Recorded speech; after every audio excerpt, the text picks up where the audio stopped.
आखिरकार इस हादसे का जिम्मेदार कौन है?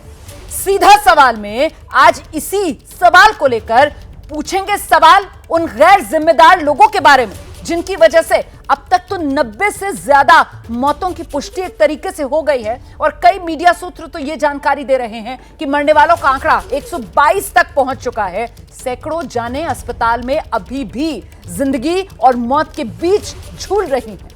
आखिर राजधानी दिल्ली से महज 200 किलोमीटर का फासला होगा हाथरस का, जहां पर यह हादसा हुआ है। और इस हादसे का असली जिम्मेदार कौन है? आयोजकों ने सत्संग की इजाजत किससे ली थी? क्या बिना इजाजत के सत्संग का आयोजन हुआ? बिना इजाजत सत्संग हुआ तो प्रशासन सो रहा था क्या? आखिरकार ये जगह जो सत्संग का स्थल था, कितने लोगों के बैठने की यहां पर इजाजत ली गई थी? क्या भीड़ से ज्यादा लोग यहां सभा स्थल पर इकट्ठा हो गए थे? और अगर भीड़ ज्यादा हो गई तो श्रद्धालुओं को रोका क्यों नहीं गया? भीड़ को नियंत्रित रखने के इंतजाम यहां पर क्यों नहीं किए गए? घटना स्थल के पास सरकारी अस्पताल में इंतजाम ऐसे कि इंतजाम कहते हुए भी उनको शर्म आ जाए, ऐसी हालत क्यों थी? इतनी अव्यवस्था क्यों थी? ये वो बड़े सवाल हैं जिसके जवाब किसी को तो देने होंगे ना, क्योंकि यहां पर 100 से ज्यादा लोगों की जान जा चुकी है। अभी तक आंकड़ा ये बता रहा है। घटना की कितनी देर बाद प्रशासन मौके पर पहुंचा? मुआवजा देने से सरकार जिम्मेदारी से मुक्त हो जाती है क्या? यह सवाल भी बड़ा है। मृतकों के परिवारों के लिए यूपी सरकार ने 2-2 लाख रुपए मुआवजा और जो घायल हुए हैं उनके लिए 50-50 हजार रुपए मुआवजे का ऐलान कर दिया है। तो कुल मिलाकर ये वो बड़े सवाल हैं, एक एक कर इन पर चर्चा करेंगे। हमारे साथ इस समय जो खास मेहमान जुड़ रहे हैं, मैं आपका परिचय उनसे कराती हूँ। इस समय मेरे साथ एबीपी न्यूज पर आप देख रहे हैं उत्तर प्रदेश के पूर्व डीजीपी विक्रम सिंह सर मौजूद हैं, आईबी के पूर्व स्पेशल डायरेक्टर यशोवर्धन आजाद सर मौजूद हैं और साथ ही ग्राउंड जीरो से हमारे साथ हमारे दो सहयोगी जो पल पल का अपडेट आप तक पहुंचाने का काम कर रहे हैं, लगातार पिछले 2 घंटे से मेरे साथ मौजूद है। संजय त्रिपाठी को आप देख रहे हैं और साथ ही इस समय गाड़ी में बैठकर सफर करते हुए वीरेश पांडे हमें नजर आ रहे हैं और मैं यकीन से कह सकती हूं कि वीरेश पांडे की मंजिल इस समय हाथरस ही होगी। सबसे पहले वीरेश के पास आपको लेकर चलते हैं और जरा वीरेश से जानते हैं, हाथरस की ओर आप आगे बढ़ रहे हैं। वीरेश, अपडेट क्या मिल रहा है अभी तक इस हाथरस में हुए हृदय विदारक हादसे को लेकर? देखिए, मैं तो पहुंचने वाला हूं, लेकिन मुझसे पहले जो यूपी के मुख्य सचिव हैं और साथ ही साथ डीजीपी हैं प्रशांत कुमार, जिन्हें मुख्यमंत्री योगी आदित्यनाथ ने भेजा है, वो कुछ ही क्षणों में हाथरस पहुंचेंगे। और सरकार की तरफ से एक खबर आ रही है, जो सेवादार हैं, ये बड़ी खबर है, जो सेवादार हैं, जब जो भक्त वहां से निकलकर जा रहे थे बाहर, तो सेवादारों ने उन्हें रोकने की कोशिश की और जबरदस्ती रोकने की कोशिश की और ऐसे में भीड़ का जो बहाव था वो ठहर गया और जिस तरीके से वहां की आबो हवा थी उसमें लोगों का दम घुटने लगा और दम घुटने के बाद भगदड़ मच गई। ये सरकार के एक बड़े सोर्सेज ने अभी अभी मुझे जानकारी दी है कि इसमें सबसे बड़ी जो भूमिका है खलनायकों की भूमिका है, वो सेवादारों की रही है। वो लाठी लेकर खड़े रहे वहां पर और लाठियों से भक्तों को रोकते रहे और उन्होंने कहा कि गुरुजी, यानी जो प्रवचन करता है, वो निकल रहे हैं और गुरुजी के निकलने के बाद ही आप लोग यहां से जाइएगा। ऐसे में सेवादारों ने जबरदस्ती अपने बल प्रयोग करके लोगों को रोकने की, भक्तों को रोकने की कोशिश की और भक्त जो बड़ी संख्या में वहां मौजूद थे वो धीरे धीरे रुके। और ये एक और खबर है, मैं लौटूंगी आपके पास, आप दोबारा आगे की खबर दीजिएगा। फिलहाल जरा ग्राउंड जीरो पर लेकर चलते हैं, जहां से पंकज गुप्ता हमारे साथ मौजूद हैं। पंकज, अस्पताल परिसर में आप मौजूद हैं, जरा तस्वीरें दिखाइए, क्या हो रहा है यहाँ पर इस समय? मैं इस समय सिकंदर राव ट्रॉमा सेंटर पे खड़ा हूँ। एम्बुलेंसों की लाइन लगी हुई है और ये डेड बॉडी को रखा जा रहा है। लगभग करीब यहाँ पे 50 एम्बुलेंस आ चुकी हैं और लगातार यहाँ जो गई हैं वो लगातार जा रही हैं यहाँ से। और कुछ पीड़ित हैं मेरे साथ। कहाँ से आई थी आप? ग्वालियर से आई। ग्वालियर से आए थे? कितने लोग आए थे? हम थे 30 लोग। 30 लोग थे? कितने लोग खत्म हुए आपके? हमें तो अभी हमारी एक बहन नहीं मिल रही बस। हाँ, एक बहन नहीं मिल रही बस हमारी। अभी कुछ लोगों के परिजन अभी गायब हैं, उनका ढूंढा जा रहा है। मैं बता दूं कि ये एक दिन का आयोजन था यहाँ पे भोले बाबा का और ये 11 बजे से लेके 2 बजे तक का आयोजन था और जब बाबा यहाँ से निकल गए उसके बाद ये भगदड़ मची है और उसके बाद ये इतना बड़ा हादसा आप देख सकते हैं। Sikandar Rao trauma centre. ये देख सकते हैं आप, ये बॉडियां जा रही हैं, लगातार बॉडियां मैं आपको दिखाना चाहूंगा। ये लोगों की ये बॉडियां यहाँ से निकल कर जा रही हैं एम्बुलेंसों में। लगभग 50 से भी ज़्यादा एम्बुलेंस बाहर खड़ी हुई हैं। और ये 1 2 3 ये डेड बॉडियां, ये लगातार ये 4 बॉडियां लगातार आगे, और भी बॉडियां। ये ट्रॉमा सेंटर है सिकंदराराव का, यहाँ पर हैं। आप देख सकते हैं ये बॉडियों की लाइन लगी हुई है यहाँ पर। ये बाहर जा रही हैं बॉडियां, और मैं आगे भी आपको दिखाऊंगा। पंकज मतलब ये जो अपनों की शिनाख्त कर रहे हैं, जो पहचान कर पा रहे हैं अपनों की, वो यहाँ पर अपनी शिनाख्त बताकर अपनों के शव यहाँ से लेकर जा रहे हैं। ये सिकंदराराव ट्रॉमा सेंटर, यही अभी यहाँ पर हो रहा है सिलसिला, ऐसा ही जारी है यहाँ पे। जो भीड़ थी, अभी भीड़ के जो परिजन खोए हुए हैं वो लोग भी यहाँ पर अपने परिजनों को ढूंढने की कोशिश कर रहे हैं। कुछ उनके परिजन मिल गए हैं, कुछ अभी भी लापता हैं, अभी कंफर्म नहीं हो पा रहा है कि आप ये देख सकते हैं बॉडियाँ। ये आप देख सकते हैं ये बॉडियाँ, अभी ये बॉडियाँ आपको मैं दिखाऊंगा ट्रॉमा सेंटर की। ये देखिए, ये मासूम बच्चा है एक, और ये मासूम बच्चा है, और ये बॉडी पड़ी हुई है। अभी इनकी पहचान नहीं हो पाई है, ये लोग कहाँ से आए थे और कहाँ के हैं ये लोग, अभी इनके कोई भी परिजन इनके पास नहीं है। बिल्कुल पंकज, मैं लौटूंगी आपसे, और मेरी आपसे गुजारिश है कि इस तरीके से जो शव वहां पर हैं उनकी तस्वीरें मत दिखाइए, क्योंकि ये तस्वीरें विचलित करने वाली हैं। किसी की आंखों का तारा होगा, किसी की जिंदगी का सहारा होगा ये बच्चा, जो इस समय मृत हालत में, शव जिसका वहां पर पड़ा हुआ है। और जरा सोचिए माँ बाप की हालत क्या होगी अगर वो इस भगदड़ से बच गए होंगे, तो किस बेताबी के साथ वो अपने इस लाल को ढूंढ रहे होंगे, जिसकी उन्हें कोई सुराग नहीं अभी तक लगा होगा, क्योंकि अभी भी बिना शिनाख्त के ये जो शव है वहीं पड़ा हुआ है। पंकज, वहां पर बहुत भीड़ है, बहुत लोग हैं, बहुत परेशान हैं, अपनों को ढूंढ रहे हैं। जरा उनसे बात कीजिए, उनकी पीड़ा दर्शकों तक पहुंचाइए। जी, मैं मेरे साथ एक महिला है, मैं उनसे जानने की कोशिश करूंगा। जो सत्संग में आई थी आज, आप क्या नाम है आपका? लालन देवी। कहाँ से आई हैं आप? जिला बरेली से। कितने दिन का आयोजन था ये? एक ही दिन का था। एक दिन का था। ये भगदड़ कैसे मची, ये हादसा कैसे हुआ? भाई साहब, हम तो पंडाल से निकल चुके थे, हमारी छोटी गाड़ी थी, हम तो निकल आए थे, हमें पता नहीं, हम फिर वापस गए थे देखने, तो वहाँ तो कोई नहीं, अब देख के आए थे। आपका कोई खोया हुआ यहाँ पे? हाँ, हमारी बस की सवारी है, ये खोई हुई है, उसी को हम। कितनी बस में कितने लोग थे आपके? 60 लोग आते हैं बस में। 10 लोग थे? 60 लोग थे। और 60 में से कितने लोग गायब हैं? एक ही गायब है, वो उसका पता नहीं लग रहा, उसी को ढूंढ रहे हैं। आप लोग कहाँ से? यही सिकंदराव से। सिकंदराव के। आप लोग कहाँ से? बरेली से। हाँ, ये बरेली से। कितने लोग थे आपके साथ? 60 लोग। कुछ मिस हुए हैं, मतलब कुछ एक लोग अभी हाँ, मिस है। एक है सर। ये आप देख सकते हैं जो पंडाल में जो लोग, उनके परिजन अभी भी यहाँ पे खोए हुए नहीं मिल रहे हैं। वो लोग अपने परिजनों को तलाश रहे हैं। कुछ स्थानीय नेता भी यहाँ पर आ चुके हैं, इनसे जानने की कोशिश करेंगे क्या था यहाँ सिकंदराराव में फुलरी गांव में साकार विश्वहरी और भोले बाबा 5 से 10 लाख की संख्या में यहाँ काउंट देखने को था। प्रशासन ने इतनी बड़ी संख्या में आपको परमिशन दी, तो आखिर में प्रशासन ने इतनी फोर्स क्यों नहीं लगाई? ये बहुत बड़ी लापरवाही है, प्रशासन की बड़ी लापरवाही है। इतना बड़ा हादसा होगा, 123 CSC में से निकल के गई लाशें गई हैं, एक के बाद एक अभी देख सकते हैं आप, एक बहन के रूप में एक बिना ऑक्सीजन के यहाँ इस ट्रॉमा, और ऐसे हजारों की संख्या में लोग मारे गए हैं। कासगंज, एटा, अलीगढ़, आगरा और सिकंदराव, यहाँ हजारों की संख्या में एक के बाद एक नाराजगी है। और ये नाराजगी इस वक्त हर उस इंसान की है जो चश्मदीद के तौर पर अपने सामने मौत का तांडव अभी देख चुका है। हाथरस में जब सत्संग में भगदड़ मची, और उसमें एक के बाद एक सैकड़ों लोग बताया जा रहा है जो इस भगदड़ की चपेट में आए, 100 से ज्यादा बताया जा रहा है। मरने वालों का आंकड़ा पहुंच चुका है। और ये जो सिकंदराराव ट्रॉमा सेंटर है, वहां पर हमारे सहयोगी पंकज मौजूद हैं, और पंकज खुद अपनी आंखों के सामने इतने शव वहां पर देख पा रहे हैं। कुछ तो ऐसे जिनकी शिनाख्त ही नहीं हुई है, जो वहां अपनों के इंतजार में पड़े हुए हैं, और साथ ही कुछ रोते बिलखते अपने भी हैं जो अपनों को तलाश कर रहे हैं, इस उम्मीद के साथ कि जिंदा ही मिलें, कहीं शव के तौर पर शिनाख्त ना करनी पड़े। मैं सीधे खास मेहमानों का रुख करूंगी, और मैं पहले विक्रम सिंह सर का रुख करती हूं और उन्हीं से समझने की कोशिश करती हूं। सर, ये जो प्रशासन की तरफ से कहा जा रहा है ना कि साहब आयोजक जो हैं उन्होंने परमिशन ली थी और अंदर आयोजन स्थल पर जिम्मेदारी व्यवस्था बनाए रखने की उनकी थी, हमारी जिम्मेदारी तो बस बाहर बाहर आयोजन स्थल पर व्यवस्था बनाए रखने की थी। ये दलील गले उतर सकती है क्या?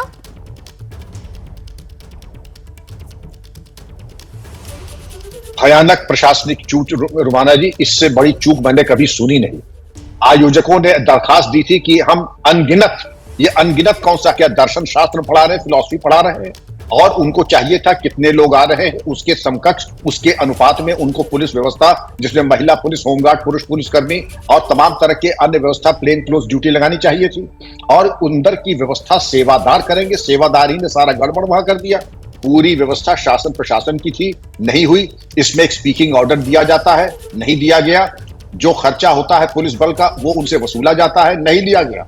और इन महाराज जी के क्रिमिनल एंटीसीडेंट से इनके ऊपर 5-6 मुकदमे हैं, जिसमें यौन शोषण का भी है। कम से कम जब वेरिफिकेशन होता है तो ये भी चेक किया जाता है कि आपका कोई आपराधिक इतिहास है। अगर आपराधिक इतिहास है तो पहले ही डिनाई कर देना चाहिए था।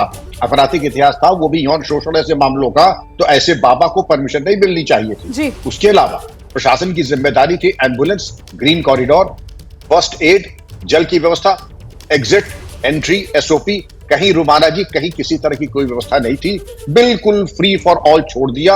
और परिणाम आपके सामने है। और आपने अच्छा मशवरा दिया कि लाशों की फोटो कदापि न दिखाएं, और ऐसे जो लाश भी हैं उनकी लज्जा का ध्यान रखें, तभी फोटो आदि प्रसारित करें। धन्यवाद। सर, आपने जो कहा ना यहाँ पर कि साहब फर्स्ट एड, ग्रीन कॉरिडोर और यहाँ पर जो सुरक्षा बल है उनको तैनात किया जाना चाहिए था, महिला फोर्स को यहाँ पर तैनात किया जाना चाहिए था, यहाँ तो सब कुछ नदारद था। यशवर्धन सर, ये जो चूक नजर आई है, इसमें देखिए खबर ये सामने निकल कर आई कि सीएमओ की तरफ से जो मुख्यमंत्री कार्यालय है वहां से ये जानकारी दे दी गई है कि साहब आप एफआईआर दर्ज करिए, बाबा के खिलाफ भी और आयोजकों के खिलाफ भी। लेकिन मेरा सवाल यह है सर कि क्या स्थानीय प्रशासन उसको जवाबदेही और जिम्मेदारी उसकी तय नहीं की जानी चाहिए इस मामले में? मैं यशवर्धन सर आपके पास आऊंगी। नेता प्रतिपक्ष लोकसभा में राहुल गांधी की भी प्रतिक्रिया आ रही है इसी मुद्दे पर। सेंसिटिवली और सब परिवारों को जिन्होंने किसी को खोया है, मैं कंडोलेंसेस ऑफर करता हूँ। Thank you.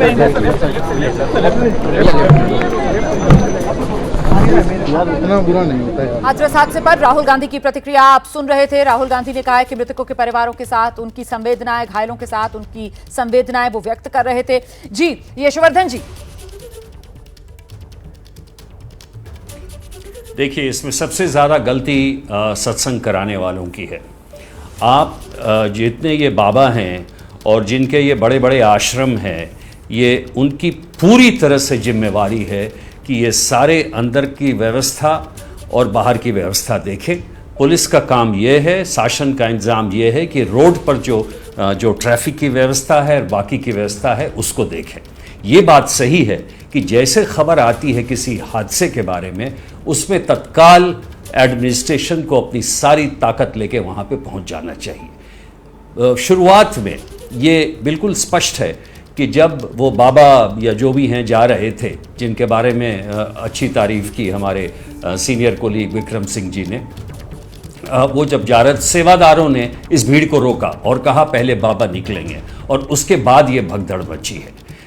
जितनी भी ऐसी व्यवस्था होती है, इसमें सब जगह सेवादार ही लगते हैं जो कि पूरी व्यवस्था की निगरानी करते हैं। और इसलिए मैं समझता हूं इसमें सबसे ज्यादा गलती इनकी है और प्रशासन की ये गलती है। सर, मुख्यमंत्री कार्यालय की तरफ से निर्देश दे दिए गए हैं बाबा और आयोजकों पर एफआईआर दर्ज हो। और इस बीच बड़ी खबर जरा जल्दी से दर्शकों को बता देते हैं। ये जो हाथरस में हादसा हुआ है, इसको लेकर प्रधानमंत्री नरेंद्र मोदी ने उत्तर प्रदेश के मुख्यमंत्री योगी आदित्यनाथ से फोन पर बात की है। हादसे पर प्रधानमंत्री मोदी ने सीएम योगी से बात की। यूपी सरकार हर संभव मदद कर रही है। प्रधानमंत्री नरेंद्र मोदी को यह जानकारी इस हादसे के बारे में सीएम योगी आदित्यनाथ ने दे दी है। और इस बीच देखिए जो राजनीतिक बयानबाजी है अब इस हाथरस में हुए हादसे पर वो भी शुरू हो गई है। अखिलेश यादव समाजवादी पार्टी के मुखिया वो साफ तौर पर हाथरस हादसे पर कटघरे में सरकार को खड़ा कर रहे हैं। हादसे के लिए सरकार जिम्मेदार, ये कहना है अखिलेश यादव का। पर्याप्त इंतजाम क्यों नहीं किए गए, ये सवाल पूछ रहे हैं अखिलेश यादव।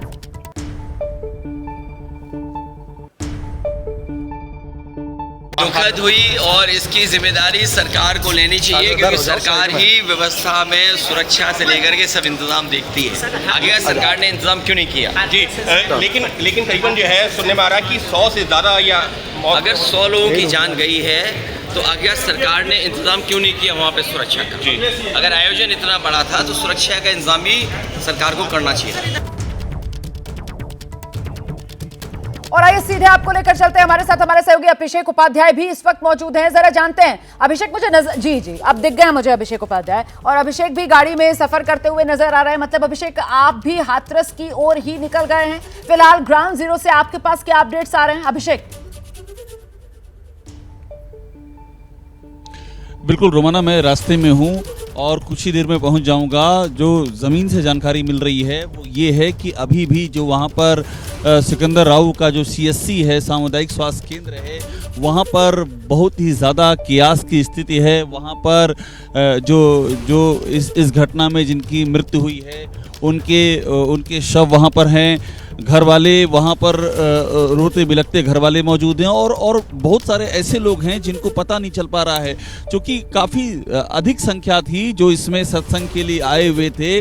और पता ये भी चल रहा है कि काफ़ी दूर से लोग आए हुए थे, उत्तर प्रदेश ही नहीं बल्कि उत्तराखंड, राजस्थान और हरियाणा तक बाबा के जो भक्त हैं वो मौजूद थे। तो दूर दूर से लोग आए हुए थे। तो ऐसे में बहुत सारे ऐसे लोग हैं जो अभी पहुंच भी नहीं पाए हैं वहां पर। वो अभी भी जो उनके घर इस घटना सुनने के बाद जो पहुंचे हैं वो जानकारी करने की कोशिश कर रहे हैं कि कहां हैं उनके जो घर के लोग हैं, वो अभी उनको जानकारी नहीं मिल पा रही। और एक बात और ये मालूम पड़ रही है रोमाना, वो जो बड़ी ही ध्यान देने वाली है कि ये जो बाबा ने जो इंतज़ाम वहाँ पर किया था, एक उसके पहले एक उसका चेक होता है कि जो जगह है वो क्या उतनी भीड़ के लिए उपयुक्त है या नहीं, जहां पर ये इंतजाम किया जा रहा है। उसके एंट्री एग्जिट पॉइंट, ये सारी चीजें चेक होनी चाहिए थी कि क्या किसी भी दुर्घटना की स्थिति में एंट्री पॉइंट क्या है, एग्जिट पॉइंट क्या है। जो ये कहा जा रहा उमस हो गई है, जानकारी मिल रही कि उसके बारे में भी, चूंकि प्रशासन बाहर ही था, अंदर की व्यवस्था उन्होंने सौंप दी थी सेवादारों को, अंदर जाकर के वो चीजें चेक नहीं की गई। भीड़ बहुत ज्यादा थी। जो तस्वीरें सामने आ रही है ना, वो तस्वीरें ये बता रही हैं कि किस तरीके से जो सभा स्थल है ये कोई बंद हॉल नहीं है, ये खुला हुआ पूरा का पूरा एक मैदान जहां पर टेंट लगाकर ये सभा स्थल बनाया गया था। वो तस्वीरें भी आ रही हैं, वो भी हम दिखा रहे हैं दर्शकों को। मैं दोबारा आपके पास लौटूंगी। देखिए, इस बीच एक बड़ी खबर मैं आपको बताती हूँ। हाथरस में भगदड़ पर अब एक्शन की तैयारी है और यह एक्शन स्थानीय प्रशासन पर किया जा सकता है। बाबा और आयोजकों पर FIR दर्ज हो, इसके निर्देश पहले ही दे चुके हैं उत्तर प्रदेश के मुख्यमंत्री योगी आदित्यनाथ। और मुख्यमंत्री योगी आदित्यनाथ ने पूरे घटनाक्रम की रिपोर्ट मांगी है 24 घंटे के भीतर। यह भी बता दूं आपको, आगरा के ADG, अलीगढ़ कमिश्नर, ये जो आला अधिकारी हैं, इनको जांच का जिम्मा दिया गया है और 24 घंटे के भीतर इन्हें हाथरस हादसा क्यों हुआ, इसकी जवाबदेही किसकी है, इसके लिए जिम्मेदारी किस अधिकारी की तय होगी, किस स्तर पर चूक हुई है, इस तरीके की तमाम सवालों के जवाब देने होंगे इन आला अधिकारियों को 24 घंटे के भीतर। जल्दी से आपको लेकर चलते हैं, हमारे सहयोगी अहमद बिलाल भी इस वक्त मौजूद हैं, ग्राउंड की तरफ बढ़ते हुए आप देख रहे हैं उन्हें भी। जरा जानते हैं अहमद बिलाल से, आपके पास क्या अपडेट्स पहुंच रहे हैं बिलाल?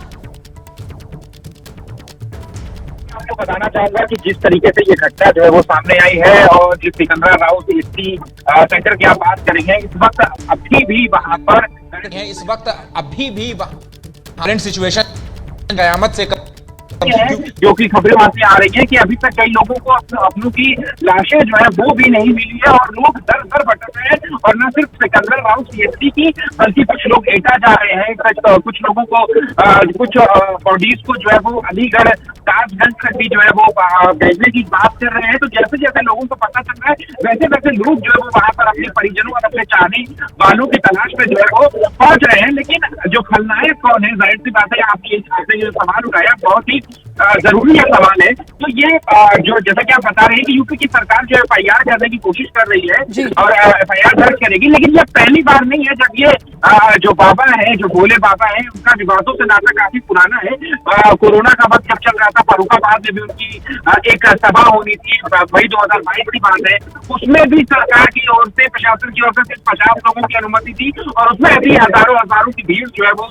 और इस बार तो देखिए, इस बात का जिक्र अभी यहाँ पर विक्रम सिंह सर कर रहे थे कि साहब अब अनगिनत कौन सा आंकड़ा होता है जो आयोजकों की तरफ से यहां स्थानीय प्रशासन को दिया गया और उससे इजाजत मांगी गई ये आयोजन करने की, ये अपने आप में मतलब सवाल खड़ा करता हुआ कि साहब किस तरीके से प्रशासन जो है, क्या वो बिल्कुल सोया रहता है, वो ध्यान ही नहीं देता है, कोई उसकी जिम्मेदारी और जवाबदेही है नहीं क्या कि आखिरकार वो किस तरीके के आयोजनों को यहां पर इजाजत दे रहा है और किन शर्तों पर आयोजन को इजाजत दी जा रही है, और अगर कोई बड़ा आयोजन हो रहा है तो उसके मद्देनजर अपनी वो जिम्मेदारी और भूमिका किस रूप में देख रहा है, क्योंकि यहां हर मोर्चे पर पूरी तरीके से फ्लॉप और फेलियर के तौर पर जो स्थानीय प्रशासन है वो साफ तौर पर नजर आ रहा है। मतलब जितनी गलती यहां पर बाबा और आयोजकों की, उतनी ही बड़ी गलती और अपनी जिम्मेदारी से मुंह नहीं फेर सकता है स्थानीय प्रशासन भी। मैं एक बार फिर से मेहमानों का रुख करूं, लेकिन उससे पहले जरा जल्दी से ग्राउंड पर आपको लेकर चलूंगी। संजय त्रिपाठी भी इस वक्त हमारे साथ मौजूद हैं।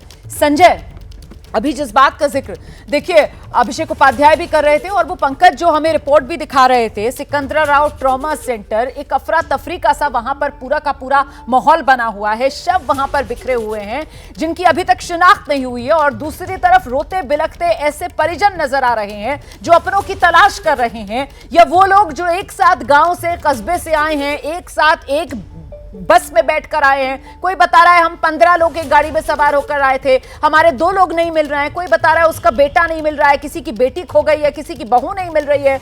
ऐसे में अब दिन ढल गया है, रात बढ़ेगी, और जब दुख का समय होता है तो रात और काली और लंबी हो जाती है।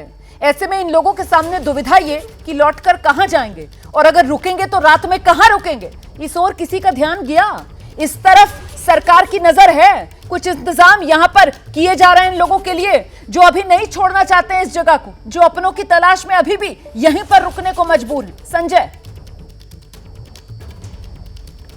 बिल्कुल बिल्कुल रोमाना, ये बड़ा सवाल है और ये सोचना चाहिए प्रशासन के लोगों को भी कि पहले तो ये जो इतना बड़ा आयोजन था, एक दिन का ही आयोजन था, ये सत्संग समाप्त हो चुका था, उसके बाद ये हादसा हुआ है। अभी हजारों की संख्या में, सैकड़ों की संख्या में लोग वहाँ जमा हुए हैं और उनके लिए क्या इंतज़ाम होंगे इस बारे में भी कोई बात करने को तैयार ही नहीं है, क्योंकि वहाँ इतनी अफरा तफरी की स्थिति है रोमाना कि पूरा जो पुलिस है, पूरी जो प्रशासन की टीम है, वो सारी की सारी पहले तो राहत और बचाव कार्य में लगी हुई है, जो घायल हैं उनको उपचार दिलाने में परेशान है। तो ऐसे में जो तीमारदार या जो उनके परिजन हैं, जो घायल हैं या जो मृतक हैं, या फिर वो लोग जो अपने परिजनों को ढूंढ रहे हैं, इनके बारे में तो अभी किसी का ध्यान ही नहीं गया है। ये तो बात की बात होगी, और आप बिल्कुल वाजिब सवाल खड़ा कर रही हैं कि अंधेरा ढल रहा है, आखिरकार इन लोगों का क्या होगा। तो बहरहाल अभी तक ऐसा कोई अपडेट नहीं आया, ऐसी कोई जानकारी नहीं आई है कि इन लोगों के बारे में कोई इंतजाम किया गया है या नहीं किया गया है। विक्रम सिंह साहब जो बोल रहे थे, उत्तर प्रदेश के पूर्व डीजीपी रहे हैं,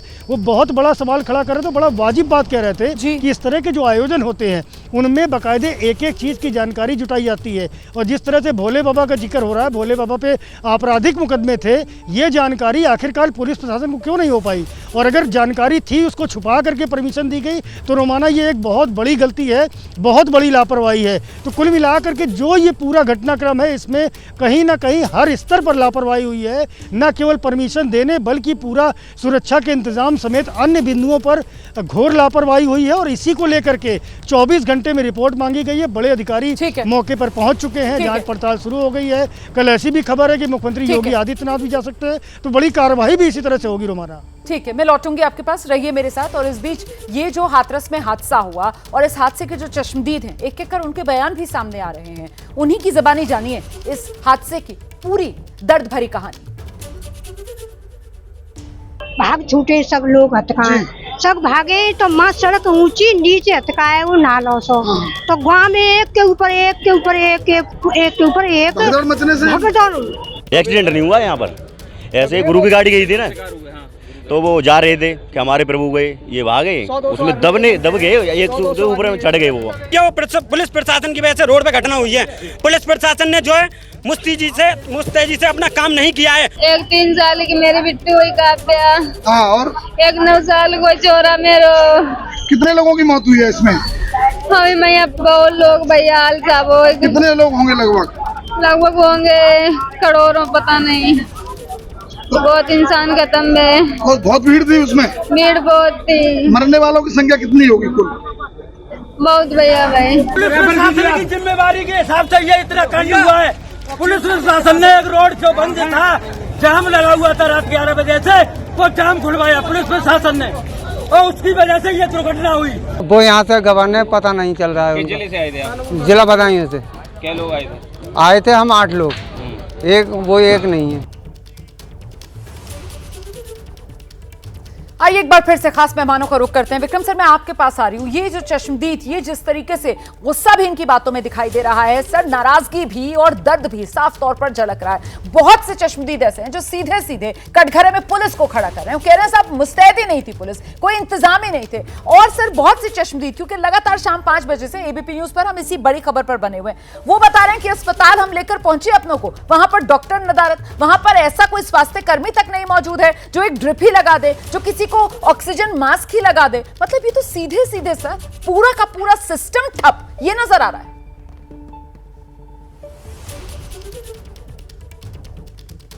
बेशक आप बिल्कुल सही फरमा रही हैं, क्योंकि पुलिस की और प्रशासन की जिम्मेदारी सबसे पहले। बाबा और उनके गुरगु तो अपना उल्लू सीधा करके निकल गए, भेंट चढ़ावा लेकर के। पहले भी चले गए थे, इस बार भी चले गए। अब ये बात दूसरी के FIR हो गई। लेकिन जो पुलिस और प्रशासन की प्राथमिक जिम्मेदारी थी कि प्राथमिक उपचार, चिकित्सा, आवागमन के मार्ग, रिजर्व फोर्स, फर्स्ट एड, यहाँ तो कुछ था ही नहीं। अस्पताल में किसी प्रकार की ड्यूटी नहीं थी और केवल एक आवेदन और सेवादार के ऊपर हम अपनी सारी जिम्मेदारी उनके कंधे पे डाल करके हम आनंद लें, ये बिल्कुल संभव नहीं है। अंततोगत्वा जिम्मेदारी पुलिस अधीक्षक और जिलाधिकारी की होती है। वो अपनी जिम्मेदारी से नहीं जा सकते हैं और इसलिए ये जिम्मेदारी निर्धारित करते हुए सबसे पहले वो स्पष्टीकरण दें कि उनके द्वारा ये मौलिक व्यवस्थाएं क्यों नहीं की गई और नहीं की गई, जिसके परिणाम स्वरूप ये अवॉइडेबल ट्रेजेडी, मैं फिर कह रहा अवॉइडेबल ट्रेजेडी हो गई। इसकी जिम्मेदारी पूरी तरीके से उत्तरदायी निर्धारित होना चाहिए और दंडात्मक कार्रवाई जो कि ऐतिहासिक हो वो होनी चाहिए। चिकित्सा व्यवस्था क्यों नहीं थी? और आज में तो ड्रोन टेक्नोलॉजी थी, आपको मालूम हो जाना चाहिए था। LIU के द्वारा आपको पता लगा लेना चाहिए कितने लोगों की भीड़ आ रही है। अकस्मात आसमान से तो नहीं उतरती भीड़, इतनी भीड़ इकट्ठा होने में कुछ घंटे लगते हैं, तब तक तो पुलिस व्यवस्था हो सकती थी। अंततोगत्वा रुमाना जी कहीं कुछ नहीं हुआ, लोग चादर तान के सो रहे थे और इसके लिए बड़ी भारी कीमत इन भक्तजनों ने दी। बिल्कुल यशोवर्धन सर, ना फोर्स की तैनाती, ना कोई मेडिकल टीम वहां पर मौजूद, ना ही अगर कोई इमरजेंसी की सिचुएशन आ जाए तो फिर किस तरीके से गाड़ियों का इस्तेमाल कर एक जगह से दूसरी जगह पहुंचाया जाएगा लोगों को, इसकी कोई प्लानिंग। मतलब सर, और फिर ये कह देना कि साहब हमारी जिम्मेदारी तो बस बाहर व्यवस्था देखने की थी, भीतर की जिम्मेदारी तो आयोजकों की थी। तो भाई बाहरी कौन सी व्यवस्था नजर आ गई? सरकारी अस्पतालों में भी इलाज करा रही है, आयुष्मान अस्पतालों में भी इलाज करा रही है। सुबह मुख्यमंत्री जी आ रहे हैं, तो मुख्यमंत्री जी में तो पूरी सरकार निहित है। विजिट करके आए सर, आप कहाँ विजिट? मैं अभी एटा विजिट करके आया हूँ, अब इस घटना स्थल पे हूँ और इसके बाद अलीगढ़ जाऊंगा। क्या सूचना मिली? प्रशासन ने क्या इनपुट दिया अभी तक आपको? अरे इनपुट दिया है, मैं बता तो रहा हूँ। 27 डेड बॉडी है वहाँ, 4 घायल थे। डेड बॉडी की पोस्टमार्टम प्रक्रिया शुरू हो गई है, घायलों का उपचार हो रहा है। 50 से 60 लोग इसमें कैजुअल्टी हुई है। अब मैंने कह रहा हूँ डीएम के बयान को डीएम जाने, मैं जो देख के आया हूँ मैं वही कह सामने आ रही है। क्या करिएगा सर प्रशासन? मैंने एक बात कही, दोनों की 2 वरिष्ठ अधिकारी हैं, कमिश्नर अलीगढ़ और ADG पुलिस आगरा, दोनों की अध्यक्षता में कमेटी बना दी है अलग अलग। जो रिपोर्ट आएगी, जो दोषी होगा उसके खिलाफ सख्त कार्रवाई करेंगे। देखिए, दोषियों के खिलाफ कार्रवाई। नारायण चौधरी को आप सुन रहे थे, उत्तर प्रदेश सरकार के मंत्री हैं। इस हादसे के बाद मुख्यमंत्री योगी आदित्यनाथ ने इन्हें फौरन घटनास्थल पर भेजा था। जो एटा का मेडिकल कॉलेज है वहां ये गए थे बता रहे हैं, और अब घटनास्थल पर इस समय मौजूद थे। जिस समय मीडिया से बात कर रहे थे, इसके बाद कह रहे हैं मैं अलीगढ़ जाऊंगा, वहां पर भी मेडिकल कॉलेज में कुछ लोग मौजूद हैं, उनका हालचाल लेंगे। और इस बीच एक बड़ी जानकारी मैं दे दूं, हाथरस हादसे को लेकर यूपी सरकार की तरफ से हेल्पलाइन नंबर जारी किया गया है। और ये हेल्पलाइन नंबर जान लीजिए आप, हेल्पलाइन नंबर मदद के लिए, सहायता के लिए, किसी भी तरीके की जानकारी के लिए ये नंबर है। इस नंबर पर आप फोन मिलाइए और जानकारी लीजिए। नंबर है 0572 222 7041। तो ये वो नंबर है जो यूपी सरकार की तरफ से जारी किया गया है, हेल्पलाइन नंबर है ये। इस नंबर पर फोन मिलाकर अपनों की जानकारी आप ले सकते हैं, उनके बारे में आप सूचना हासिल कर सकते हैं। ये हेल्पलाइन नंबर है, मदद के लिए। संख्या में प्रवचन सुनने के लिए गई थी और प्रवचन खत्म होने पर अचानक वहाँ पर भगदड़ मची और काफ़ी वहाँ पे सफोकेशन महिलाओं को फील हुआ और उसके बाद इस ये हादसा हमको पता चला। बहुत ही दर्दनाक हादसा है और हमारी संवेदनाएं प्रदेश सरकार की और शासन प्रशासन पुलिस बल सबकी संवेदनाएं संतप्त परिवारों के साथ हैं और हमारी प्राथमिकता अभी यह है कि जो उपचाराधीन हैं उनको सही से उपचार मिल सके ताकि हम उनके लिए बचाव का कार्य कर सकें और जो श्रद्धालु मृत हैं उनके लिए भी हम जितनी जल्दी सारी फॉर्मेलिटीज़ हो सकती हैं वो फॉर्मेलिटीज़ पूरी करने की कोशिश कर रहे हैं। सबसे पहले आइडेंटिफिकेशन का काम है, तो हम आइडेंटिफिकेशन और फोटोग्राफी सभी मृतकों का कर रहे हैं ताकि हम उनके परिवारों से उनको जोड़ सकें और बाकी जितनी भी फॉर्मेलिटीज़ हैं उनको जितनी तत्परता से कर सकते हैं उसका मेडिकल इंतज़ाम करवाया जा रहा है और अंततः उनको उनके परिवार तक सम्मानजनक रूप से ले जाया जा सके इसका हम प्रयास कर रहे हैं। हमारी सारी संवेदनाएं परिवार के साथ है, शोकाकुल परिवारों के साथ है। काफ़ी दर्दनाक हादसा हुआ है और इसके लिए प्रदेश सरकार अत्यधिक सहानुभूति महसूस कर रही है। जी, अभी जो आधिकारिक सूत्रों से ज्ञात हुआ है करीब 50-60 कंफर्म डेथ टोल है यहाँ हाथरस से और 15 उपचाराधीन हैं और एटा में करीब 27 लोग मृत बताए गए हैं और करीब 3 लोग वहाँ पे उपचाराधीन हैं जो काफ़ी सही हालत में हैं। बस्ती के आसपास की डेथ जी, आप जोड़ लें उसको उस हिसाब से। अच्छा, ये जो प्रोग्राम था क्या इसकी परमिशन, इतने बड़े कार्यक्रम की परमिशन जी, इसकी प्रॉपर इंतज़ाम थे और परमिशन भी थी और बाकी चीज़ें बाद में भी चेक की जाएंगी। कोई कमी रही है तो वो सब चेक कर लिया जाएगा और पर फिलहाल आपको यही बताना चाहती हूँ कि इसमें एसडीएम की परमिशन थी और पुलिस प्रबंध पूरा था। इसमें करीब 40 की संख्या में पुलिस की नियुक्ति वहाँ पे कर दी गई थी और एक ये और आइए सीधे आपको लेकर चलते हैं। हमारे सहयोगी अनिल सारस्वत इस वक्त ग्राउंड जीरो पर मौजूद हैं, उन्हीं का रुख करते हैं और जानते हैं कि इस वक्त जिस जगह पर आप मौजूद हैं वहां पर क्या तस्वीरें और वहां से क्या खबर सामने आ रही है। अनिल। जी मैम। अनिल, आपको मेरी आवाज मिल रही है? जी, मैं आपको बता दूं, मैं इस समय यहाँ पर घटना स्थल पर मौजूद हूँ और आप देख सकते हैं कि हमारे साथ कुछ वो लोग हैं जो यहाँ पर उस घटना के समय मौजूद थे। हम उनसे भी बात करेंगे। दिखाइए अनिल की तस्वीरें। अनिल घटना स्थल पर मौजूद है और उनके साथ चश्मदीद मौजूद है। जी अनिल। जी, ये देखिए ये पूरा घटना स्थल है, हम आपको दिखाना चाहेंगे। ये देखिए ये घटना स्थल है इस समय यहाँ का और यहाँ का आलम यह है कि पूरे टेंट और वो जो थे यहाँ से हटा दिए गए हैं और ये देखिए ये मेन गेट है इसका जहाँ पर ये सत्संग हो रहा था। ये हम आपको दिखाना चाहेंगे, ये मेन गेट है। ये देखिए ये मेन गेट है इसका। नारायण सरकार हरि की संपूर्ण ब्रह्मांड के लिए ये सब यहाँ पर जो प्रवचन चल रहे थे इसका मेन गेट है और चश्मदीद है हमारे साथ कुछ। इधर आओ भैया, इधर आ जाओ, आप इधर आओ, सामने से दिखाओ। जी, क्या नाम है तुम्हारा? रंजीत कुमार। रंजीत, क्या घटना हुई थी यहाँ पर, क्या मामला था? मामला ये था सर, यहाँ से जो सागर बिसरी जाने के बाद अचानक से सारी पब्लिक निकली और एक दूसरे के ऊपर चढ़ने लगी और कुछ लोग दब गए उनके नीचे, कुछ लोग दबने की वजह से घायल हो गए, कुछ लोग वहीं पे मर गए। नहीं, आंकड़ा कुछ बताया जा रहा है और जो यहाँ तक आप लोगों के सही हमें जानकारी मिल रही है कि मरने वालों का आंकड़ा कुछ ज्यादा है। कितने लोगों को यहाँ पर कैजुअलिटी हुई होगी? सर मेरे सामने तो यहाँ पे 27 लोगों का मरने का आंकड़ा था, 27 लोगों का मेरे सामने। उसके बाद मैं चला गया अपनी फैमिली को लेकर घर पे। क्या वजह रही भगदड़ मचने की, वजह क्या रही, उसके पीछे क्या कारण रहे? भगदड़ ये मचा था सर, अचानक से सारे पब्लिक इस गेट से निकला था, सड़क से उस पार कुछ लोग रिपट गए एक दूसरे के ऊपर और अचानक से दब गए कुछ लोग।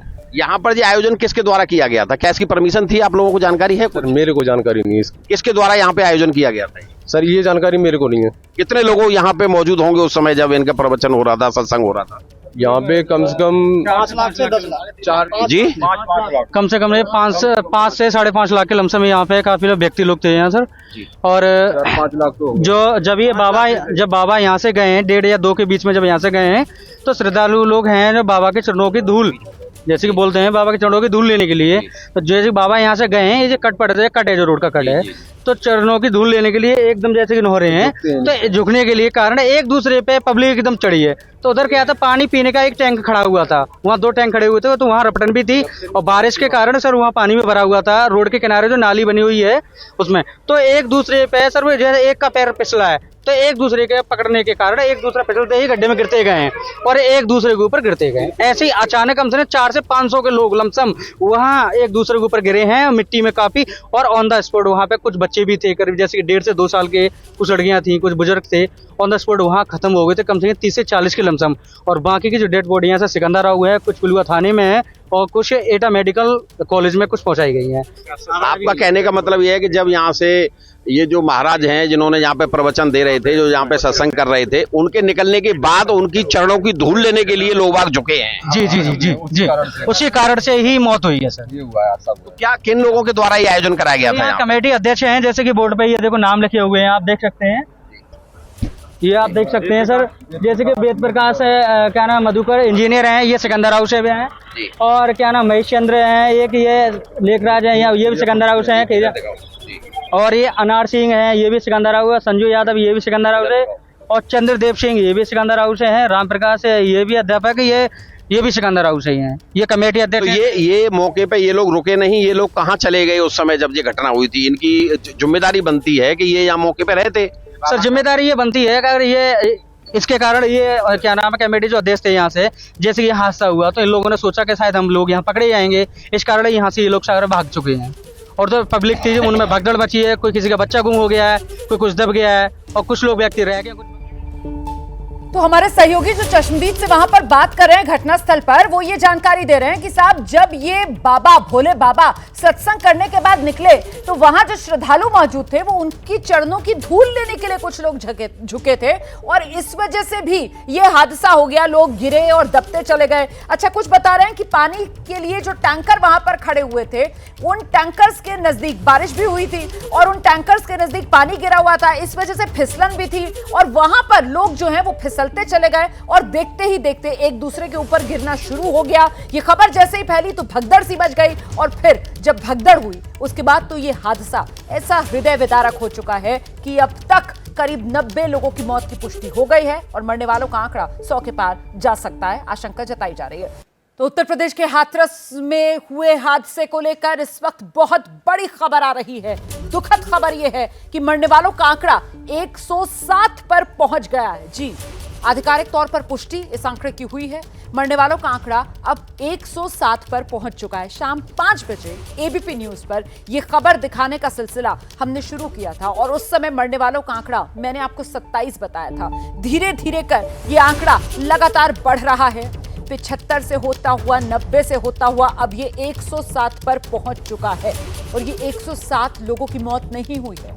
मैं फिर इस बात को दोहरा दूं, ये 107 परिवार हैं जो पूरी तरीके से तबाह हो गए हैं, और ये आंकड़ा यहीं रुकने वाला नहीं है, क्योंकि आशंका इस बात की जताई जा रही है कि ये हादसा हृदय विदारक ऐसा कि अभी इसके बढ़ने की और आशंका बनी हुई है। हम छोटे से ब्रेक के लिए यहां पर रुक रहे हैं, फौरन लौट रहे हैं, रहिए हमारे साथ।